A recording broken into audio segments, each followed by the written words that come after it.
الحمد للہ رب العالمین والصلاة والسلام علی سید المرسلین وعلی آلہ وصحبہ اجمعین، اما بعد۔ میں معذرت چاہتا ہوں منیری صاحب سے بھی اور حضرت مولانا رضوان قاسمی صاحب سے بھی۔ بات ہے کہ وقت کم ہے اور اس تھوڑے سے وقت میں ہم لوگ کچھ کام کی باتیں کریں تو زیادہ بہتر ہے۔ تعارف وغیرہ ٹھیک ہے، اچھی چیز ہے، ہوتا رہتا ہے اور آئندہ ہوتا رہے گا۔ مجھے جیسا کہ میری دلی خواہش تھی کہ خصوصیت کے ساتھ علماء اکٹھا ہوں اور ان سے بات چیت کا موقع ملے، اور دوسرے بھی جو دین کا درد رکھنے والے لوگ ہیں وہ بھی آ جاتے ہیں تو کوئی بری بات نہیں۔ اصل بات یہ کہنی تھی مجھے کہ علماء کی معاشرے میں ایک خاص حیثیت ہے، اور یہ فرمایا گیا کہ العلماء مصابیح هذه الامہ، علماء اس امت کا چراغ ہیں۔ چراغ روشنی دیتا ہے، چراغ اپنی ذات کے لیے نہیں جلتا، چراغ گرد و پیش کے لیے جلتا ہے اور اپنے ماحول کو روشنی پہنچاتا ہے۔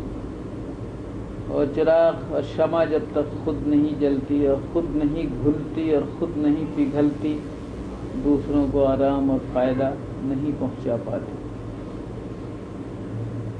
علماء بے شک مینار ہیں، روشنی ہیں، علم ہیں، ہدایت ہیں۔ ان کے ذریعے ان کے گرد و پیش کو روشنی ملنی چاہیے، لیکن اس سے پہلے ضروری ہے کہ وہ خود جلیں اور وہ خود بھولیں۔ جو خود جل نہیں سکتا، جو خود بھول نہیں سکتا، جو درد محسوس نہیں کر سکتا، وہ دوسروں کو فائدہ نہیں پہنچا سکتا۔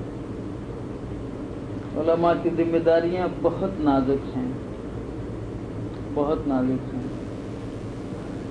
علماء کی حیثیت اس امت کے لیے جناب رسول اللہ صلی اللہ علیہ وسلم کے نائبین کی ہے۔ کار نبوت ان کو انجام دینا ہے۔ اس لیے جو نبی کے کلیجے میں غم تھا وہ عالم کے کلیجے میں بھی وہ غم ہونا چاہیے۔ جو نبی کا علم تھا اس علم کا ترکہ بھی علماء کو ملنا چاہیے۔ نبی کے حصے میں جو جہد، محنت، قربانی اور جہاد آیا تھا وہ علماء کے حصے میں بھی آنا چاہیے۔ نبی کا جو اتنا وسیع دائرہ عمل تھا اتنا ہی وسیع دائرہ عمل علماء کا بھی ہونا چاہیے۔ آپ کون سے عالم ہیں؟ ہم تو صاحب عالم ہیں بنگلہ زبان والے، عالم ہیں اردو زبان والے۔ میرے کام کا دائرہ کون سا ہے؟ ہم دیوبندی عالم ہیں، ہم بریلوی عالم ہیں، ہم اہل حدیث عالم ہیں، ہم حنفی عالم ہیں، ہم شافعی عالم ہیں، ہم مالکی عالم ہیں۔ ہمارے کام کا، ہماری محنت کا، ہماری دردمندی کا دائرہ چھوٹا در چھوٹا ہوتا چلا جا رہا ہے۔ حضور پوری امت کے لیے غمگین رہا کرتے تھے۔ ایک عالم کو پوری امت کا درد اور پوری امت کا غم اٹھانا پڑے گا تو وہ عالم ہے۔ خوشی کی بات ہے کہ آپ اس ملک میں چلے آئے ہیں اور یہاں آنے سے اللہ تعالیٰ نے آپ کی روزی کا بہتر انتظام کر دیا ہے۔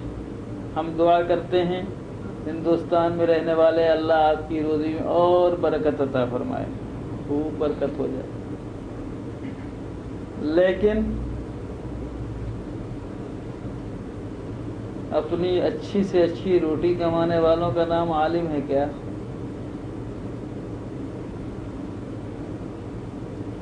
روٹی اور اس کے بعد چوکر والی نہیں، ذرا اور صاف ستھری ہو جائے اور اس پر گھی بھی لگ جائے اور اس کے ساتھ مزید کچھ پالش کا انتظام ہو جائے، سالن دسترخوان پہ بڑھتا چلا جائے، کیا یہی ہمارا آپ کا کام ہے؟ یہی ہمارا آپ کا مقصد زندگی ہے؟ اسی لیے ہم نے علم دین حاصل کیا ہے اور اسی لیے ہم نائب رسول کے مدعی ہیں۔ لہجے کی تلخی کو معاف کریے گا، لیکن کیا یہ سچائی نہیں ہے کہ ہم اپنی ذمہ داریوں کو بھول بیٹھے ہیں؟ ہندوستان میں بھی ہم مبتلا ہیں، اور ہمارے جیسے لوگ جو تھوڑا بہت ملی اجتماعی کاموں سے دلچسپی رکھتے ہیں، ان کا سب سے بڑا مسئلہ یہ ہے کہ امت کا درد رکھنے والے، غم کھانے والے، فاقہ کرنے والے، سوکھی روٹی کھا کر اور پیون لگا ہوا کپڑا پہن کر گزر کرنے والے، لیکن اللہ کے دین کے لیے کام کرنے والے علماء مفقود ہوتے چلے جا رہے ہیں۔ آج کے وقت کا سب سے بڑا یہ المیہ ہے۔ میں یہ نہیں کہتا کہ تم بھوکے ہی مرو، مگر میرے لیے مسئلہ ضرور ہے کہ ہم کیا کریں۔ ایک اچھا مدرس ہو سکتا ہے، ایک اچھا مفتی ہو سکتا ہے، ایک اچھا قاضی ہو سکتا ہے، ایک اچھا محقق ہو سکتا ہے، ایک عالم، لیکن وہ مدرسوں میں تنخواہ کہاں ملے گی؟ دارالافتاء میں پیسہ کہاں ملتا ہے؟ یہ تو الگ مسئلہ ہے ہمارے سرمایہ داروں کا اور انتظامیہ کا، کہ علماء کو تنخواہ دینے میں، ان کی ضروریات پورا کرنے میں وہ نہایت بخیل واقع ہوئے ہیں۔ اور بھی بہت مسائل ہیں، لیکن یہ بھی سچائی ہے دوستو کہ ہمارا رجحان بھی اب ان ملازمتوں کی طرف ہے جہاں کام کریں یا نہ کریں سروس سیکورٹی مل جانی چاہیے، جہاں زیادہ سے زیادہ پیسے مل جانے چاہیے۔ نتیجہ یہ ہے کہ دین کا وہ سارا میدان خالی ہوتا نظر آتا ہے، جس میدان میں علماء کی آج ضرورت ہے۔ علماء کی آج ضرورت ہے۔ آگے تشریف لے آئیے اور سمجھ جائیے۔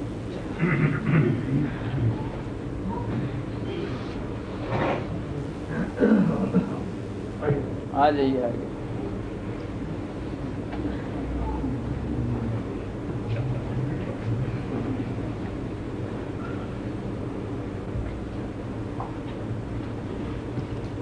مولانا کو اٹھا کر لے آؤ ادھر۔ مولانا بھی نہ ادھر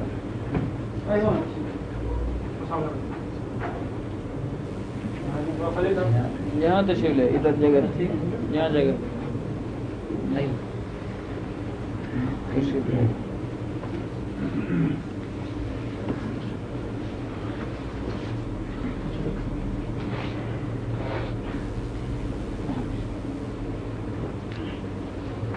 تو دوستو ایک بہت بڑا مسئلہ یہ ہو گیا، آپ آ گئے ہیں یہاں، بڑی اچھی بات ہے، بڑی مبارک بات ہے، اللہ آپ کی رزق میں جتنی برکت دے ہمیں اس کے لیے خوشی ہوگی۔ لیکن کیا آپ اپنی مولویت کا لبادہ ہندوستان پاکستان میں اتار کے آ گئے ہیں کیا؟